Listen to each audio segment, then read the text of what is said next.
샬롬, 프랑스 김용기 이정현 선교사님의 기도 편지입니다. 프랑스는 에펠탑의 도시, 파리로 대표되는 세계적인 관광지이며 세계적인 철학가들과 예술가들을 줄줄이 배출한 나라이고 시민혁명을 통해 근대 민주주의를 탄생시킨 저력이 있는 나라입니다. 가톨릭의 장려나는 별칭이 보여주듯이 프랑스는 1500년의 기독교 역사를 또한 자랑합니다. 요컨대 종교, 철학, 예술, 문학, 관광, 자연, 심지어 항공우주과학까지 부족함이라고는 눈 씻고 찾아봐도 찾을 수 없는 극강의 나라 가운데 하나라 해도 과언이 아닐 것입니다.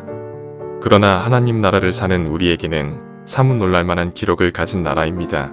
프랑스는 이미 정교 분리 정책으로 말미암아 기독교적 사고방식을 버린 지 오래입니다.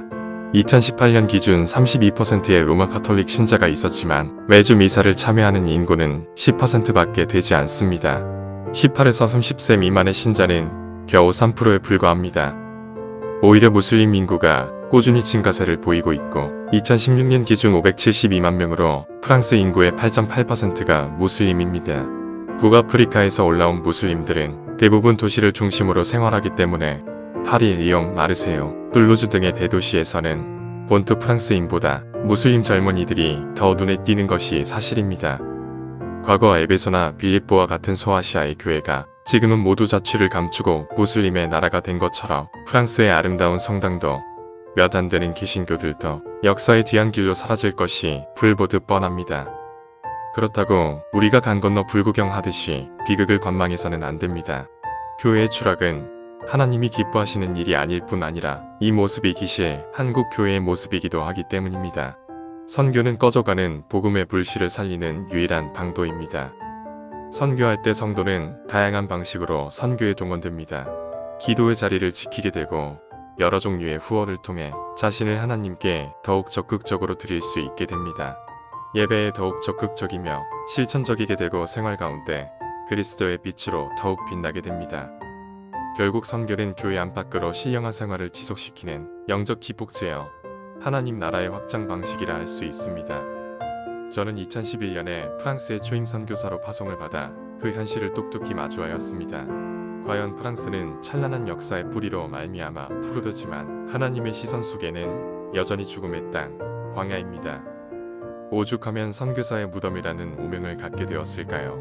무신론을 신앙하는 사람들, 하늘을 찌를 듯 하는 우월감, 치솟는 생활비와 각종 과세, 6천만 명의 인구에 겨우 2,500개에 불과한 개신교회와 그조차 목회자 없는 교회가 태반입니다. 제가 프랑스에 막 도착했을 때에는 단지 1,600명의 목회자뿐이었습니다. 당시에 은퇴를 앞둔 목사님들이 많아서 걱정이 많다는 어느 프랑스 교회 장로님의 근심 어린 눈빛을 똑똑히 기억합니다. 오죽했으면 어느 성도는 제게 자신의 교회에 목사님이 없으니 목회자로 와주면 안 되겠냐고 진지하게 묻기도 했습니다.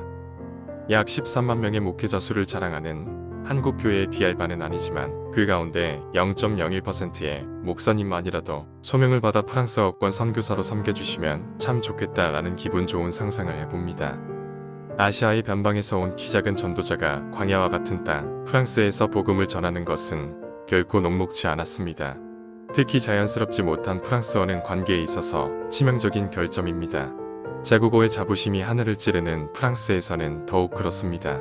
언어가 약하면 그 순간 갑을 관계가 형성됩니다. 자유평등 박애의 나라 프랑스에서 갑을 관계를 경험하는 것은 자존감의 깊은 스크래치와 심하면 트라우마 증세까지 겪게 됩니다. 위축된 생활로 우울함을 경험하는 재벌 한인들이 상당히 많습니다. 거기에 고질적인 유럽의 치안 문제는 불의 기름을 끼얹는 격입니다. 제 아내 선교사는 임신 8개월 즈음에 갑작스런 무슬림 청소년들의 위협을 받은 일도 있습니다. 벌건 대낮에 말이지요. 그럼에도 불구하고 프랑스는 참 복음의 굶주려 있는 땅이라는 사실이 속속들이 밝혀집니다. 그 사회의 면면을 촘촘히 들여다보면 볼수록 복음이 필요한 사람들이 참 많습니다. 깨어진 가정들, 외로운 사람들, 방황하는 자녀들, 테러의 유혹에 노출된 청년들, 견고한 시스템 속에 무미건조하게 살아가는 가난한 도시인들을 바라볼 때에는 과연 이곳이 저 유명한 선진국 프랑스가 맞나 하는 의문이 들기도 합니다. 그러나 그들은 복음에 반응합니다. 개인주의적이고 냉랭한 관계에 익숙한 저들에게 따뜻한 복음의 손길은 저들의 얼어붙은 마음을 녹이기 시작합니다. 이주제로서 마땅히 마음 둘 곳 없는 검은 피부의 사람들은 조심스레 마음을 터놓습니다. 불신과 차별의 눈초리를 꾸역꾸역 견디며 살아가는 유학생 외국인 또한 그냥 지나칠 수는 없는 노릇입니다. 그러고 보면 프랑스는 참 복음을 들을 귀가 있는 사람들이 펑 많은 나라입니다. 더 배우고 싶어하고 더 예배하고 싶어합니다. 단지 추수할 일꾼이 없을 뿐입니다.